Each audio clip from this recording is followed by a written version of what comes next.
Bonjour, bonjour. Pour ce bilan du mois de mai qui va être axé sur le bilan du mois de la fantaisie, puisque comme vous savez, si vous avez regardé le bilan du mois dernier, j'ai décidé de participer au mois de la fantaisie puisque j'ai suffisamment de livres pour pouvoir y participer, puisque c'est la 3e année ou 4e année qu'il existe, et à chaque fois j'avais pas suffisamment de livres pour en rentrer au moins un par sous-catégorie. Même si on sait pertinemment que je ne vais pas lire tous les livres, c'est pas grave, c'est juste le plaisir de dire on a rentré les livres dans une case. Du coup, j'ai fini un livre. J'ai fini l'intégrale de la couronne des 7 royaumes. Si vous suivez les vidéos, vous savez que j'ai déjà lu la première partie de l'intégrale. Je l'avais commencé avant le mois de mai, mais j'avais pas lu, j'avais dû lire une centaine de pages. Il y a 700 pages.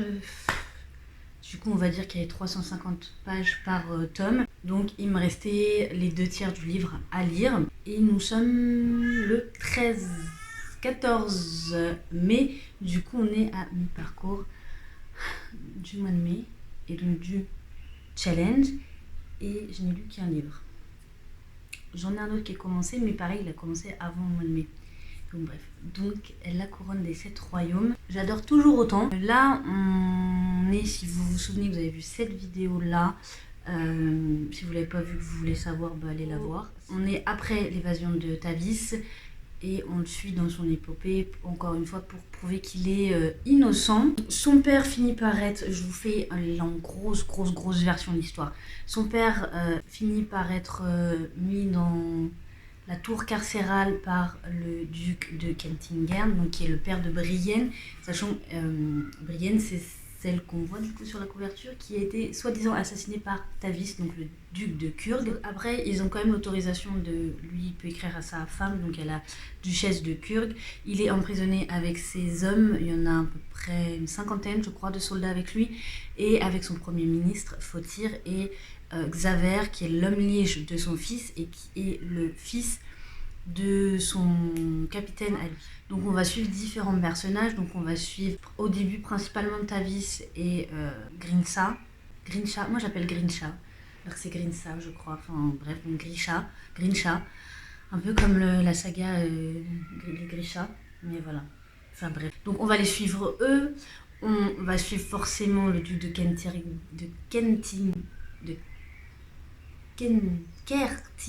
oh, je sais pas, bref, Kentingern, avec son premier ministre, donc qui est Shorik, que pareil, je prononce pas comme il faut, hein, c'est pas du tout comme ça que ça s'écrit, mais c'est pas grave. On va suivre, du coup, en même temps, en parallèle, un peu ce qui se passe dans la tour carcérale, donc avec Javen, pareil que ça s'écrit pas comme ça. Fotir et Xaver. Donc ça c'est les personnages qu'on avait déjà dans le premier tome, qu'on retrouve dans le deuxième tome, et on va suivre aussi, on va voir d'autres événements, puisque je sais même pas comment raconter l'histoire en fait, c'est un truc de fou. Bref, on va suivre aussi du coup la duchesse de Kurg, donc la femme de Javen, ainsi que Hagan, donc le père de Xaver. On va suivre un autre duc, le duc de Kerny, avec son premier ministre, Kezia, qui est la sœur de Grincha en fait. Et tout ça en fait, ils vont tous être liés à un moment donné.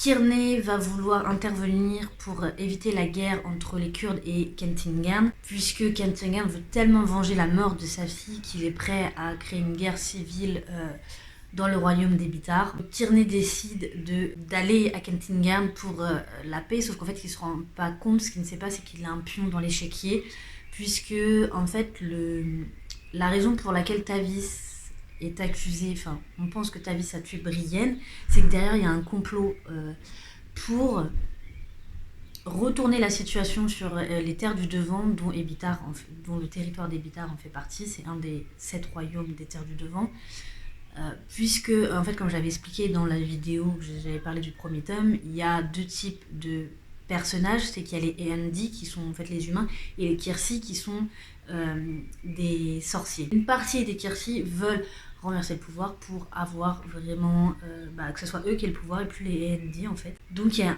une conspiration qui se produit et donc un complot. Forcément, à côté de ça, vu qu'il y a un complot, il y a forcément des gens qui veulent déjouer ce complot, dont Grisha en fait partie.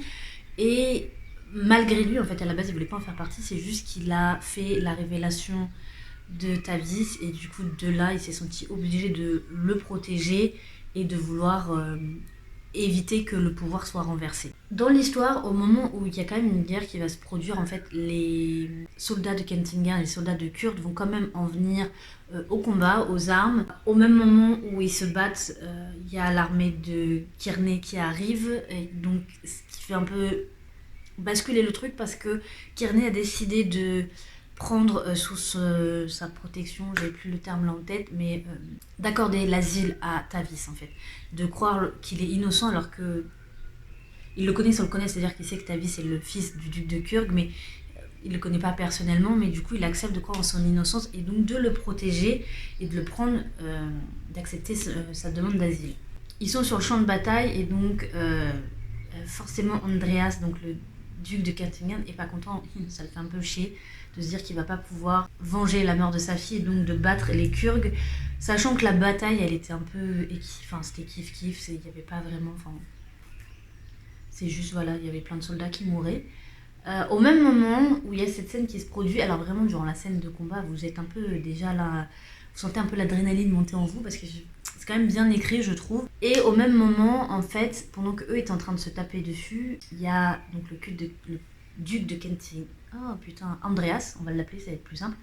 Andreas a laissé son château avec très peu de soldats du coup parce qu'il a pris le maximum de soldats possible pour aller faire cette bataille. Donc il a laissé son château presque sans défense, entre guillemets. Et au même moment, le duc de Mertès, qui est un duc qui appartient à un autre territoire du Devant, qui est un territoire qui s'appelle Anera, décide d'attaquer le château pour l'assiéger et donc pour conquérir ce château, sachant que le château d'Andreas est réputé pour être le plus fortifié du royaume des Bitars,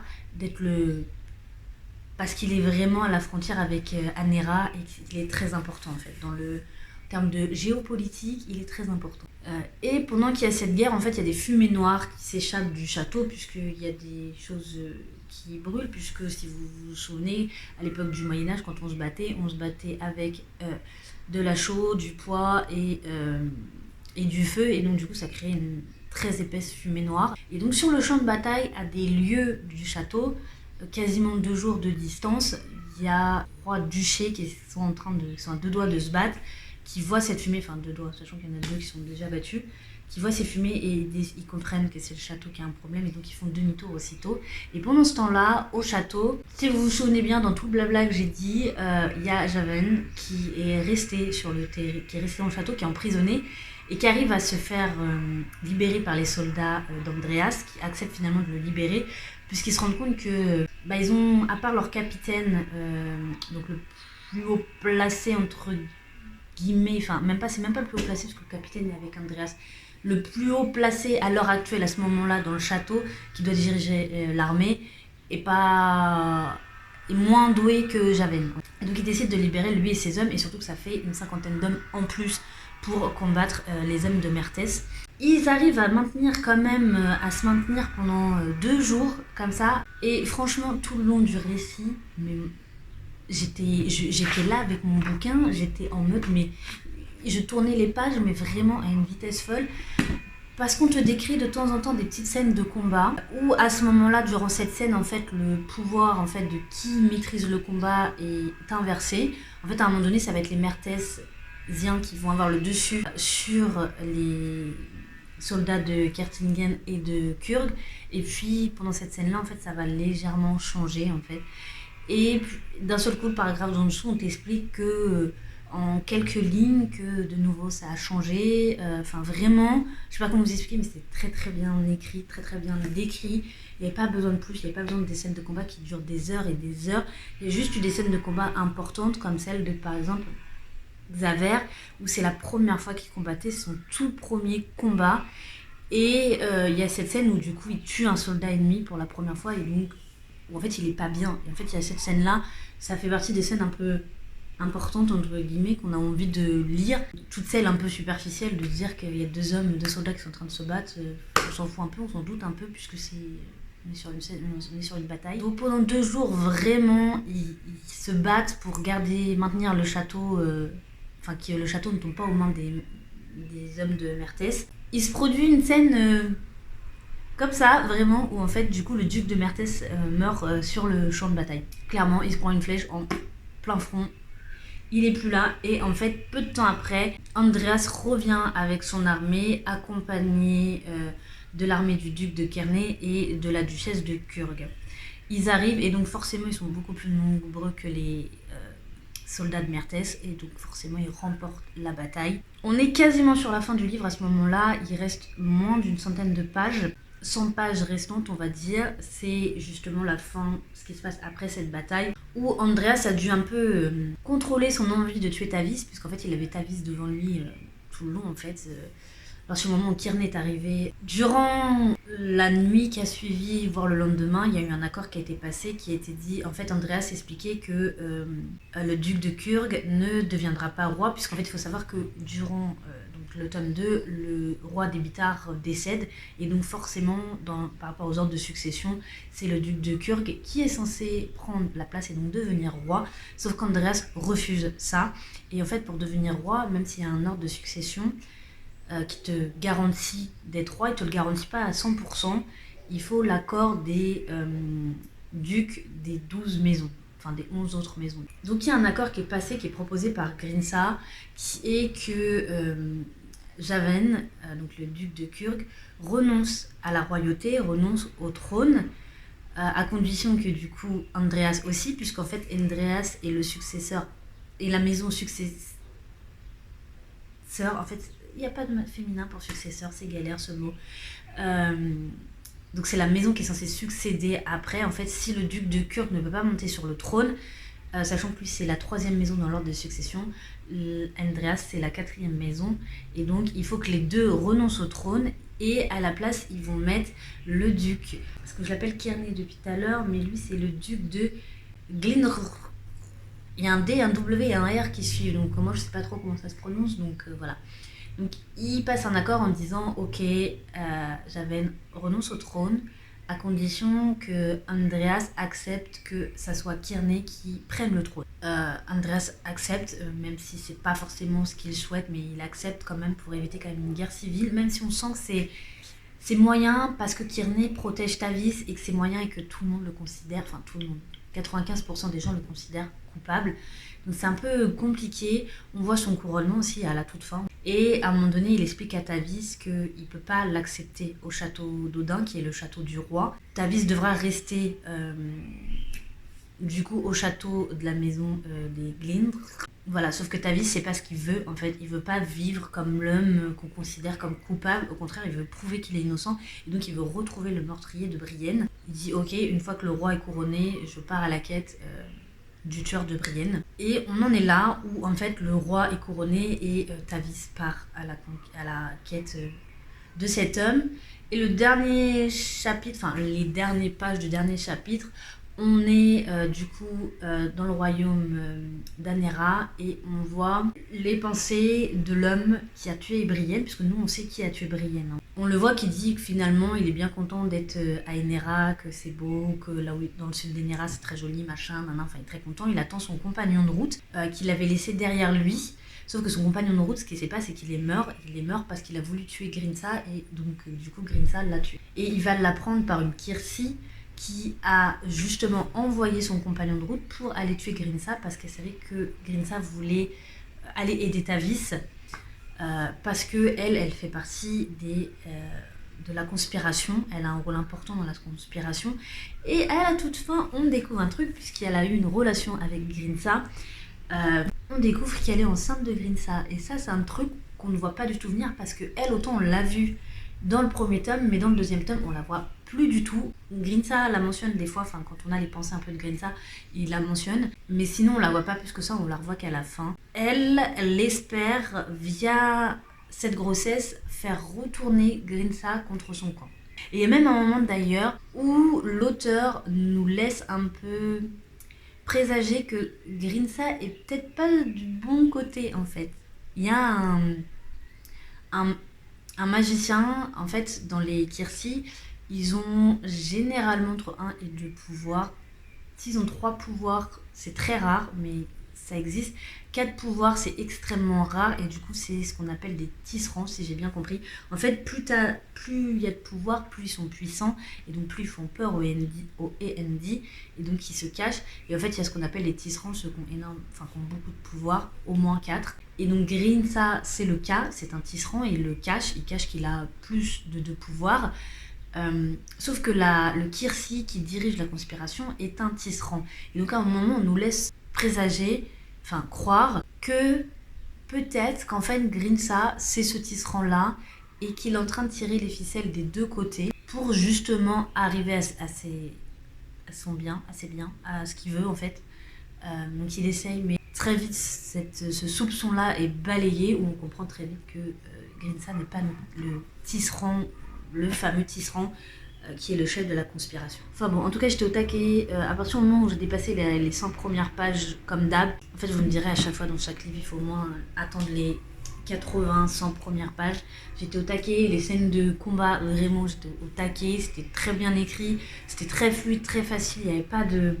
En fait, on imaginait très facilement les scènes de combat dans notre tête, et c'est ce qui du coup rend la lecture beaucoup plus facile. Quand vous avez une scène de combat ou une scène d'action qui est compliquée à imaginer dans sa tête parce qu'elle est un peu trop complexe, c'est plus difficile à lire parce que vous mettez plus de temps à la lire pour mieux la comprendre, alors que là, ça va passer tout seul. Vraiment, nickel chrome, voilà. Du coup, je suis contente d'avoir fini ce livre-là, et juste pour ce livre-là, j'ai parlé pendant quasiment 20 minutes. Même en coupant, on va être... et du coup, j'espère avoir terminé l'autre livre que j'ai commencé, qui est Une couronne d'os et d'épices. C'est ça quand je veux parler vite pour essayer de finir vite. Une couronne d'os et d'épines, et pas d'épices, à une lettre près, c'est pas la même chose.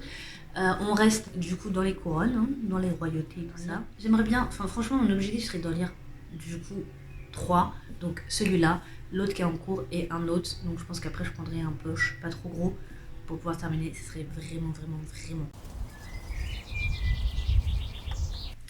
Bon, c'est avec cette tête horrible qu'on se retrouve pour vous parler d'un livre, de ce livre-ci en particulier, qui n'est pas fini si vous voyez.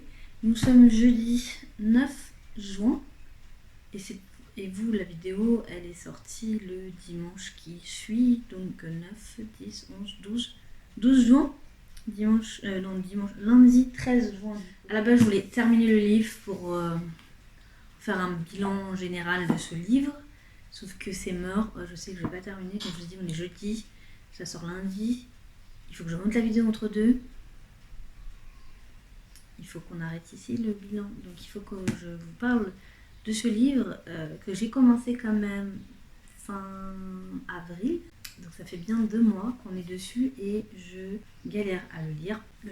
Ça m'intéresse, franchement l'histoire m'intéresse, mais en même temps, si je ne connaissais pas le fin mot de cette histoire, ça me gêne pas plus que ça, mais j'ai tout le temps envie d'y retourner, mais en même temps j'ai pas envie, c'est un peu long. J'adore la façon dont écrit l'autrice dans le livre, vraiment le vocabulaire qu'elle a utilisé, j'aime vraiment. C'est juste que c'est quand même long. En fait, c'est l'histoire de Neyla, son nom de corbeau, puisqu'en fait Neyla a ce qu'on appelle le sang noir, c'est-à-dire qu'elle ne peut pas enfanter, et donc du coup elle va rejoindre la sororité des corbeaux, qui sont un peu les yeux et la bouche du royaume des os. Et en fait, à l'âge de 11 ans, il y a une cérémonie pour déterminer si vous avez le sang noir ou pas, si vous allez pouvoir enfanter ou pas.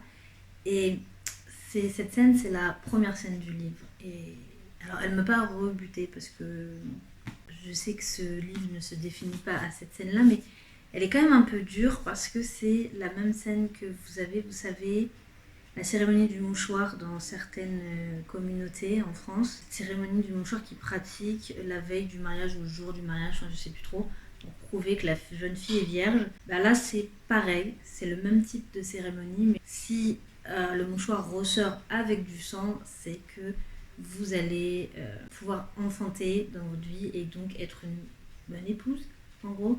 Mais si du coup mouchoir ressort sans rien, c'est que vous avez ce qu'on appelle le sang sombre, donc vous êtes stérile, j'allais dire fertile mais non, stérile, et donc du coup votre destin est tout autre. Donc Nella est envoyée à la communauté, n'importe quoi. Je suis très fatiguée, il est 20h30, donc je vais bafouiller encore plus que d'habitude. Pourquoi avoir tourné ça maintenant? Vraiment, je vous le demande. Nella est donc envoyée à la capitale du royaume des os. Le nom il est un petit peu compliqué à prononcer pour moi. Donc elle est envoyée là-bas pour suivre l'entraînement en fait des corbeaux.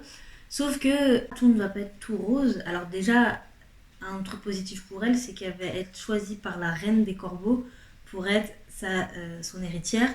Donc elle va avoir une formation un peu différente des autres corbeaux. À ses côtés, elle a ce qu'on appelle un ombre, c'est un garde du corps. C'est une personne qui à la base fait partie de la garde du royaume et elle le choisit lors d'une cérémonie où aussi on révèle son nouveau prénom.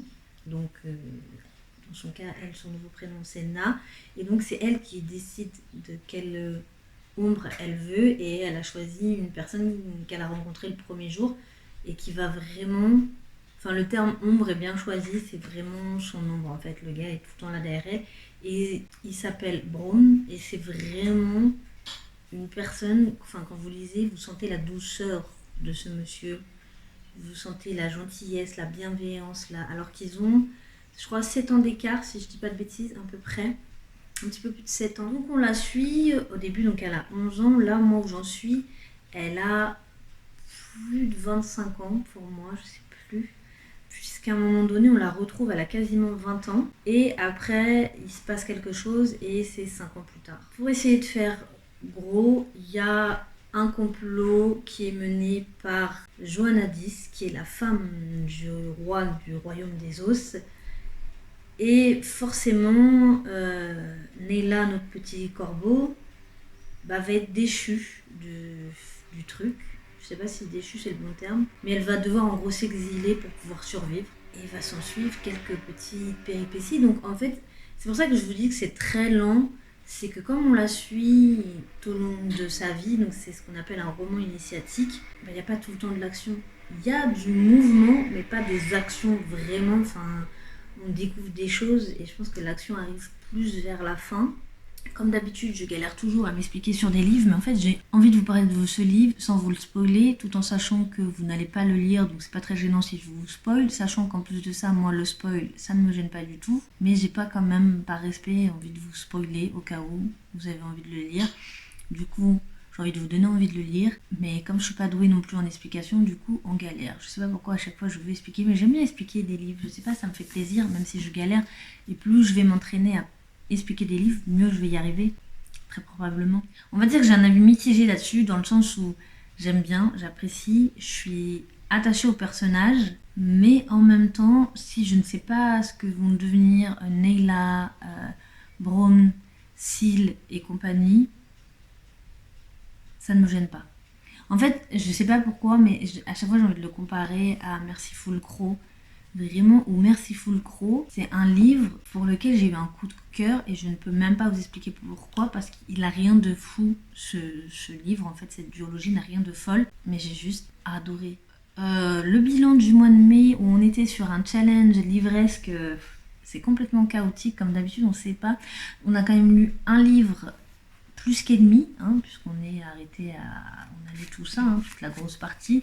Je pense qu'après cette grosse pavasse, je vais me lire un petit livre, voire deux. Comme ça, parce que là, il faudrait que je réduise ma palle. Comme vous le savez, il faut que je réduise ma palle. Donc je pense que je vais lire des petits livres pour réduire au maximum la palle. Au moins 3-4, et après retourner sur un gros livre. Et puis lire aussi les romans graphiques, parce que j'en ai 1, 2, 3 à lire. Sur ce, je vais vous laisser là, ici. Je pense que la vidéo est bien assez longue. Je ne sais plus du tout les rushs qu'il y a.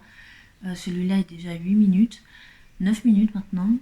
Donc je pense qu'on va être sur une bonne vingtaine de minutes. Bref, j'espère que vous allez bien. Moi, ça va bien. Même si j'ai un peu cette tête bizarre, c'est juste que je suis un peu fatiguée là aujourd'hui. Mais sinon, ça va.